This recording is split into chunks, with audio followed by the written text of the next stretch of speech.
मित्रांनो, शालिनी भक्तिसागरमध्ये तुमचे मनपूर्वक स्वागत आहे. तर मित्रांनो, आज आपण या व्हिडिओच्या माध्यमाने ऐकणार आहोत प्रदोष व्रताची कथा.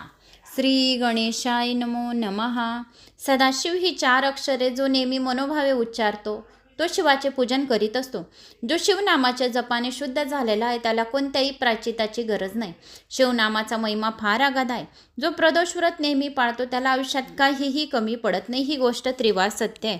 ज्याला आयुष्य, आरोग्य, सुखसंपत्ती, संतती आणि दिव्य ज्ञान सहजासहजी आणि भरपूर प्रमाणात हवे असेल त्याने हे प्रदोष व्रत मनोभावे करावे. हे व्रत केले की त्याचे दारिद्र्य आणि दुःख 6 महिन्याच्या आत नाहीसे होते. 1 वर्षभर प्रदोष व्रत केले तर चांगले असे ज्ञान प्राप्त होते. 12 वर्ष प्रदोष व्रत आचरण्याच्या घरी भाग्यलक्ष्मी स्वतःहून चालून येते. व्यास महर्षींनीच हा महिमा सांगितला आहे. जो कोणी हा महिमा खोटा आहे असे म्हणेल त्याला याच जन्मी फार दुःख प्राप्त होईल, फार क्लेश सहन करावे लागतील. हा महर्षी व्यासांनी सांगितलेला महिमा खोटा आहे असे जो कोणी म्हणतो तो निश्चितच दांभिक आहे असे समजावे. त्याची भक्ती आणि ज्ञान हे खोटे आहे. त्याचा गुरुसुद्धा काल्पनिक आहे असे खुशाल समजावे. आणि पार्वती परमेश्वराच्या चरणी ज्याचे मन जडले आहे त्याहून पवित्र असा दुसरा कोणीही नाही हे पक्के लक्षात ठेवावे. मृत्यूसारखी मोठमोठी संकटे सुद्धा प्रदोष व्रताने नाहीशी होतात. आता मी एक कथा सांगतो ती ऐका. असे म्हणून सूत, शौनिक आदी ऋषींनी शिवमहिमा दाखवणारी एक कथा सांगू लागले.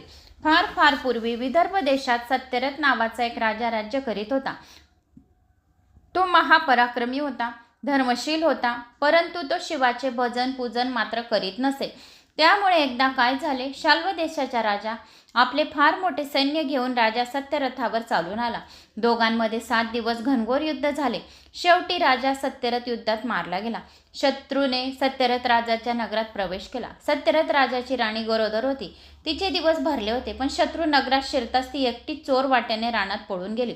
सुकुमार अशा त्या राणीला चालताना पायाला खूपच काटे टोचत होते. श्रमाने मूर्छा येऊन जागोजागी पडत होती. सावध झाली की शत्रूच्या भीतीने मागे पुढे पळत होती. राणी दिसायला अतिशय सुंदर होती. मदनाला सुद्धा मोह पडावा असे तिचे अप्रतिम रूप होते. पण दैवाची गती गहन आहे. जिचे नखही सूर्याला कधी दिसत नसे ती सुंदरी अशी गरोदर अवस्थेत एकटीच रानात येऊन पडली होती.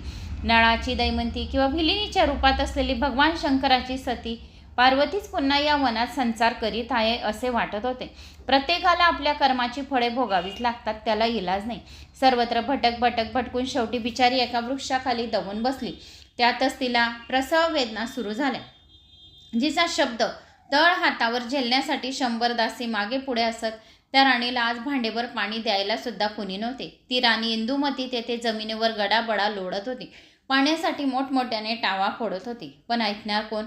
थोड्या वेळात ती त्या झाडाखालीच प्रस्तुत झाली. मग तिने एक सुंदर मुलगा जन्मला दिला आणि ती तहानेने व्याकुळ झाली होती. त्यामुळे तिला काही सुचेना. अजान अभरकाला तेथेच त्या वृक्षाखाली सोडून राणी इंदुमती तशा अवस्थेत बसत उठत जवळच असलेल्या सरोवरापाशी गेली. तिने सरोवराच्या पाण्यात पाय टाकला, मात्र तेवढ्यात एका मगरीने तिचा पाय आपल्या तोंडात धरला व तिला मारून टाकले. बिचारा नवजात राजपुत्र जमिनीवर एकटाच पडला होता आणि जंगलातल्या वृक्षाखाली मोठमोठ्याने रडत होता. त्याच रस्त्याने उमा नावाची एक ब्राह्मण विधवा येत होती. तिच्या कडेवर 1 वर्षाचा लहान मुलगा होता. तिलाही जगात नात्याचे कुणीच नव्हते. या चिमण्या बाळाला तिला मनामध्ये फार दया आली. नाळ न कापलेला हा सुंदर बाळ येथे कसा आला? तिला काहीच समजेना. हा कोणता बरं जातीचा असेल? त्याला आपण उचलून घ्यावे की नाही? आपण उचलून न घ्यावे तर या जंगलातील हिंसू पक्षी याला मारून टाकतील. काय करावे बरं? क्षणभर तिला काहीच सुचेना. तेवढ्यात एका यतीच्या वेशाने भगवान शंकर तेथे आले आणि त्यांनी सांगितले की तू हा बाळ जरूर आपल्या घरी ने. याच्यामुळे तुझा लवकर भाग्यदोल होईल. हा क्षत्रिय कुमार आहे, तरी पण स्वतःच्याच मुलासारखा तू त्यांचा सांभाळ कर. मात्र दुसऱ्या कुणालाही गोष्ट सांगू नकोस. एखाद्या दरिद्र माणसाला परीस सापडावा, चिंतामणीस रत्न सापडावा, अशा दारिद्र्य माणसाच्या आपाप पुढ्यात येऊन पडावे किंवा मेलेल्याच्या मुखात आपाप अमृत पडावे. तसा हा बाळ तुला आता सापडलाय. त्याचे पालन नीट व जीवाभावाने कर. एवढे सांगून शंकर लगेचच गुप्त झाले आणि मग उमेने दोन्ही पुत्र उचलून घेऊन प्रवासात सुरुवात केली. स्वतःच्या मुलाचे नाव तिने सुचिव्रत ठेवले व राजपुत्राचे नाव तिने धर्मगुप्त असे ठेवले. दोघांना कडे खांदेवर घेऊन ती गावात घरोघर भिक्षा मागत असे. कोणी विचारले तर हे माझ्याच पोटचे दोन्ही मुलगे आहेत असे ती सर्व विचारणाऱ्यांना सांगत होती. अशा तऱ्हेने दोन्ही मुलांना घेऊन फिरता फिरता ती एक चक्र नावाच्या नगरात आली. तेथे तिला एक सुंदर मुलगा दिसला आणि तेथे तिला एक सुंदर मोठे शिवालय दिसले. शिवालयात अनेक थोर ऋषी बसले होते. त्यावेळी तेथे शिवाची आराधना सुरू होती. महान श्रेष्ठ अशा शाडिल्य ऋषीच्या देखरेखीखाली शिवालयात आले. पूजा पाहत तेथे उभी राहिली. धर्मगुप्ताकडे आपल्या तेजस्वी डोळ्यांनी निरखून पाहत शाडिल्य ऋषी म्हणाले, अरे रे रे, दैवाची गती किती विचित्र आहे पहा. हा खरे तर राजपुत्र, पण आज दीन होऊन गरीब होऊन मग येथे भिक्षा घेण्यासाठी आपल्या समोर आला आहे. उमेने शाडिल्य ऋषीचे नम्रपणाने पाय धरले व त्याला म्हटले, महाराज, आपण तर त्रिकालज्ञानी आहात. तुम्हाला भूत भविष्य आणि सर्व काही समजते. महाराज, आपण माझ्यावर कृपा करा. याचे आई वडील कोण आहेत? जिवंत आहेत की मेले आहेत हे मला सांगा. तेव्हा तिला उठवत शाडिल्य ऋषी म्हणाले, या राजपुत्राचा पिता सत्यरथ नावाचा एक राजा होता. एकदा काय झाले, हा प्रदोषाच्या वेळी भगवान शंकराची पूजा करीत बसला होता. तेवढा त्याच्या शत्रूंनी त्यांच्या नगरावर हल्ला केला. नगराला सर्व बाजूंनी वेढा पडला. तेव्हा शंकराची पूजा तशीच सोडून तो शत्रूशी लढायला रणगणात गेला. शत्रूंना ठार मारले खरे, परंतु नंतर पूजा न पूर्ण करता सत्यरथाने जेवण केले. पूजा पूर्ण करण्याचे विसरून गेला. त्यामुळे तो या जन्मात अल्पायुष्य होऊन मरण पावला. म्हणून कोणीही चालू असलेली भगवान शंकराची पूजा सोडू नये. त्याच्या आईने सुद्धा कपटाने आपल्या सवतीचा प्राण घेतला आणि तिला मारून टाकले. हा राजपुत्र धर्मगुप्त याने मागच्या जन्मी शंकराचे कोणतेही व्रत अजिबात केले नाही, म्हणून आता जन्मताच हा आईवडिलांचा पारका झाला. म्हणून प्रदोषाच्या वेळी मनापासून भक्तीने शंकराचे पूजन करावे.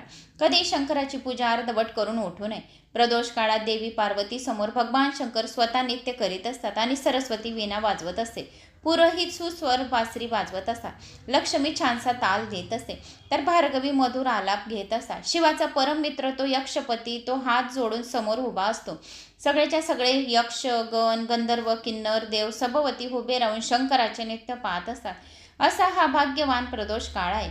मुनिराज, आपण मला एवढे चांगले ज्ञान दिले, बहुमोल असे ज्ञान दिले. मी आपल्याला आता शरण आलेली आहे. आता माझा हा पुत्र दारिद्र्य का झाला हे सांगावे. उमा विनयाने म्हणाली, तुझ्या या पुत्राने मागच्या जन्मी खूप पैसा मिळवला, अन्यायी मार्गाने संपत्ती जमा केली, पण दान मात्र कोणालाही अजिबात केले नाही. शंकराचे पूजनही कधी केले नाही. तसेच परान्न चोरून खाल्ले तर जीभ चढते, दुसऱ्याचा पैसा फसवून घेतला तर घेणाऱ्याचा हात जळतो, तर परस्त्रीची अभिलाषा धरली तर अभिलाषा धरणाऱ्याचे डोळे जातात, अंधत्व येते. लक्षात ठेवायला हवे. शाडिल्य ऋषी त्या स्त्रीला उमेला म्हणाले. मग उमेने आपले दोन्ही पुत्र आदराने ऋषीच्या पायावर घातले. ऋषींनी त्यांना साष्टांग नमस्कार घातला आणि ऋषींच्या पायावर घातल्यानंतर ऋषींनी त्यांना पंचाक्षर मंत्र दिला आणि प्रदोष व्रत करा असे सांगितले. सोम प्रदोष, शनी प्रदोष, शुक्र प्रदोष जास्त महत्त्वाचे असतात. या त्रयोदशीत काही खाऊ नये, सत्कर्म करावे. 3 घटका रात्र झाले की अतिशय भक्तिभावाने शंकराची पूजा करावी. प्रथम गाईच्या शेणाने भूमी सारवावी, नंतर तेथे कर्दळी केळीचा छानसा मंडप तयार करावा आणि त्यावर सुगंधित फुलांच्या माळा सोडाव्यात आणि आपण स्वतः शुभ्र वस्त्र नेसावे. पांढरे गंध पांढरी सुवासिक फुले घ्यावीत. मग आपल्यासमोर श्री शंकराचे लिंग स्थापन करावे. मनोभावे यथाविधी शंकराचे पूजन करावे. दक्षिण भागाला पुरांतकांची पूजा करावी. उजव्या बाजूला अग्नी असावा. त्याचप्रमाणे गजानन अष्ट महासिद्धी अष्टभैरवी यांची योग्य प्रकारे मनोभावे पूजा करावी. 8 दिशांचे पूजन करावे. पूजा झाल्यावर पवित्र मनाने शिवाचे ध्यान करावे. तो गौरीनाथ मनाने अतिशय निर्मळ आहे, कोटी चंद्राच्या प्रकाशासारखा अतिशय शीतल आहे. अशा सनातन पूर्ण ब्रह्माची पूजा आपण मनापासून व यथासांग केल्याने आपल्या मनातील इच्छित कार्य पूर्ण होते. उमेने समोर ठेवलेल्या धर्मगुप्ताने सुचिव्रत व दोघांना ऋषींनी असा उपदेश केला. मग ते दोघंजण काही दिवस एक चक्री नगरात राहिले. दोघांनी 4 महिने प्रदोष व्रताची मुनींनी सांगितल्याप्रमाणे अगदी मनापासून आचरण केले. शिवपूजेची चोरी करणे तर सर्वात मोठे पाप आहे आणि प्रसाद तीर्थ चोरून घेणे ब्रह्महत्येसारखे पाप आहे. असो, अशा रीतीने ते दोघंजण शुद्ध मनाने भक्तिभावाने प्रदोष व्रत आचरत होते. एकदा ब्राह्मणपुत्र सुचिव्रत असाच एकटा नदीकाठी फिरत असताना रस्त्यातील त्याच्या समोरची दरड एकदम ढासळली आणि त्यातून एक सुवर्ण मोरांनी काठोकाठ भरलेला हंडा व दरडीमधून बाहेर आला. आपल्या घरी तो हंडा सुचिव्रत घेऊन आला. उमेला फार आनंद झाला. सुचिव्रताने आपल्या भाऊ धर्मगुप्ताला आपण आणलेल्या धर्मगुप्ताने ते धन घेतले नाही, ते अर्धा भाग देऊ केला. धर्मगुप्ताला आणलेला धनाचा अर्धा भाग एक भाऊला देऊ केला, पण सुचिव्रत हा मोठा भाऊ असल्याने धर्मगुप्ताने ते धन घेतले नाही. अशा तऱ्हेने भगवान शंकराच्या कृपेने दोघांचे ऐश्वर वाढत चालले होते. मग ते रोज नियमितपणाने शिवपूजनात रंगून जात असे. एकदा दोघजण एका वनात विहार करण्यासाठी गेले होते. त्या वनात गंधर्व कन्या खेळण्यासाठी आल्या होत्या. त्या मुलींच्यात एक मुलगी दिसण्यात अतिशय सुंदर होती.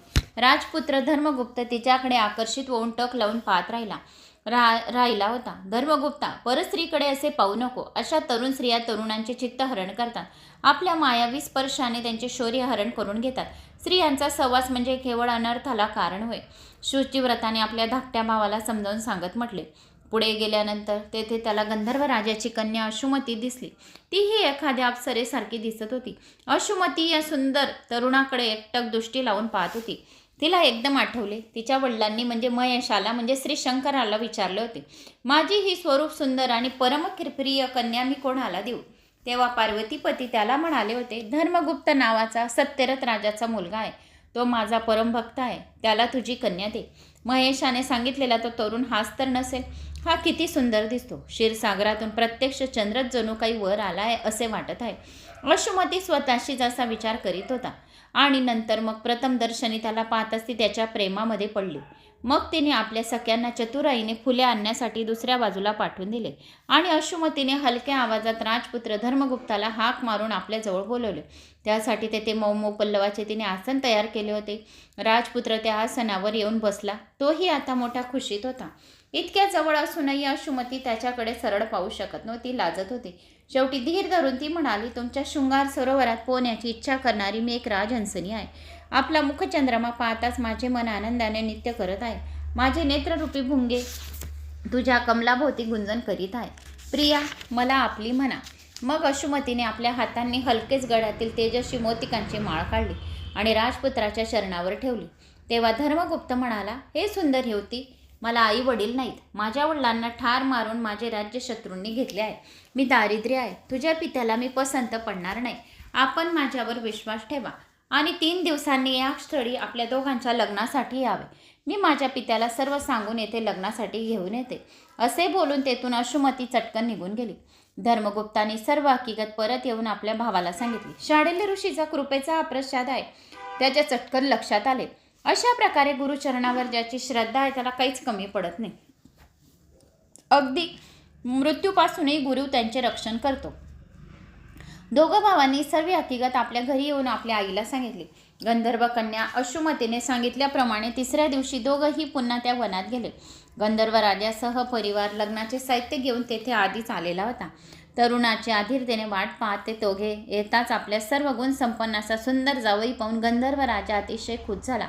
नंतर त्याने त्यांना आणण्यासाठी पालखी सामोरी पाठवून धर्मगुप्ताच्या आईला उमेला लगेचच तेथे बोलावून आणले आणि मग 4 दिवस मोठ्या थाटामाटात धूमधडाक्यात आणि आनंदात विवाह समारंभ साजरा झाला. स्वर्गातील वस्त्रे आणि दागिने त्याने सन्मानाने विनेला अर्पण केले.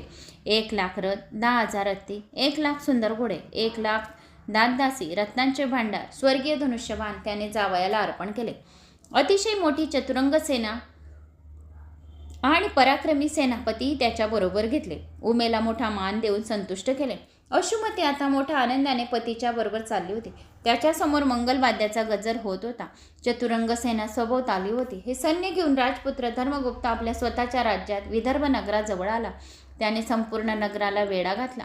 गंधर्वाचे बळ फार मोठे होते. त्याने विदर्भ राजाला ताबडतोब पाडाव केला. धर्मगुप्ताचे वडील सत्यरथ राजाचा वध करणाऱ्या दुर्मंशन राजाला त्यांनी धरून आणले, पण धर्मगुप्ताने त्याला मोठ्या दिलदारपणे जीवदान दिले. आता देशोदेशेची राजे आपल्या प्रजेसह कारभार घेऊन विदर्भ नगरीमध्ये दर्शनाला येऊ लागले.